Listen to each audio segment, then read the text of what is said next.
আমি এতদিন ধরে এটাই জানতাম যে আমি হয়তো একাই অসহায় মা বোনদের দুঃখ কষ্ট বুঝতে পারি, কিন্তু এই প্রথমবার কোনো একটা দাদার কমেন্ট পড়ে বুঝতে পেরেছি দাদাটা হয়তো অসহায় মা বোনকে ভালোবাসে, অসহায় মা বোনের কথা চিন্তা করে। আর এই জন্যই দাদাটা আমাকে এত বড় কমেন্ট করতে পেরেছে। দেখো, সকালবেলা একটা ভিডিও পোস্ট করেছিলাম, তাতে আমি এটাই বলেছিলাম যে মেয়েটা চাকরি করে 2 টাকা ইনকাম করতে জানে সেই মেয়েটার কখনোই বিয়ে করা উচিত হবে না। যে মেয়েটা নিজের ভরণ পোষণের দায়িত্ব নিজের কাঁধে তুলে নিয়েছে সেই মেয়েটা শ্বশুরবাড়িতে কেন পড়ে পড়ে মার খাবে।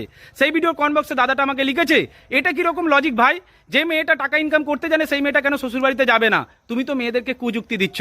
দাদা, আমার যুক্তিটা কুযুক্তি না সুযুক্তি এটা আমি হয়তো বলতে পারবো না, তবে আমাকে ভালোবাসা মা বোন হয়তো তোমাকে উত্তরটা দিয়ে দেবে। তোমাকে প্রথমে এটা মানতেই হবে যে আমাদের সমাজে যে মেয়েগুলো টাকা ইনকাম করতে জানে না, শুধুমাত্র সংসার জীবনকে ভালোবেসে সংসারেই পড়ে আছে, সেই মেয়েটা বৃদ্ধ শ্বশুর শাশুড়ির সেবা করেছে, স্বামীকে টাইমে টাইমে খাবার দিয়েছে, সন্তানকে মানুষ করেছে, কিন্তু দিনের শেষে মেয়েটা কি পেয়েছে?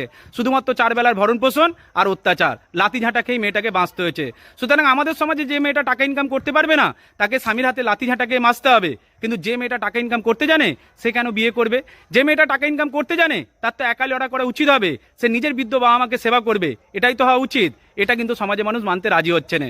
তবে তোমাকে একটা কথা বলে রাখি, আমার মুখ্য উদ্দেশ্য হলো এটাই, আমাদের সমাজে কোনো একটা মেয়ে যখন মেয়ে হয়ে জন্মাবে তার বাড়ির বউ হওয়ার থেকেও মাসের সাথে 10,000 টাকা ইনকাম করতে শিখতে হবে, তবে এই সমাজে মেয়ে হিসাবে সে স্বীকৃতি লাভ করবে। এটাই আমি বোঝাতে চেষ্টা করেছি। ভালো থাকবেন প্রত্যেকে।